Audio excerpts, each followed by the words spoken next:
22 чэрвеня для беларускага народа будет заўсёды звязана з тым, што менавіта ў гэты дзень Васіль Быкаў пайшоў в небесную Беларусь. Абсолютно выпадкова то, что тотальная война для нас, другая сусветная, пачалась 22 чэрвеня 41 года. Потому что менавіта імя і прозвішча Васіль Быкаў гэта ёсць адказ беларускай нацыі пра тую вайну, пра праўду, пра беларускую праўду на той вайне. Вельмі дзіўная ситуация. Справа ў тым, што все цудоўна разумеюць, што Савецкі Саюз был імперіяй, невыпадковае ёсць азначэнне, як імперія зла. Мое поколение все глядели 17 и мгновений весны, там была и имперская канцелярия, ясно, Третий рейх был империя.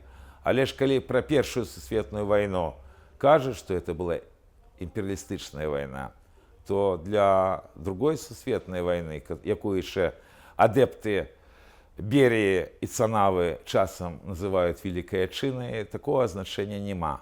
Але ж для беларусаў гэта адназначна была імперыялістычная вайна. Это великое шчасце, што на той вайне выжыў Васіль Быкаў, фронтавік.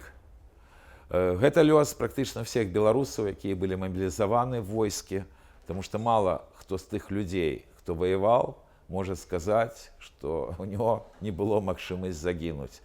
Быкаў, нават семья его атрымала, як вы ведаеце, пахаронку, і его на імя і прозвішча есть на Украіне в братскай магіле.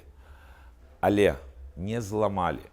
І калі прыйшоў час, менавіта Васіль Быкаў паспеў сказаць галоўную правду пра гэтую вайну. Бо мы пераможцы, а ж практычна эту перамогу у нашего народа скралі.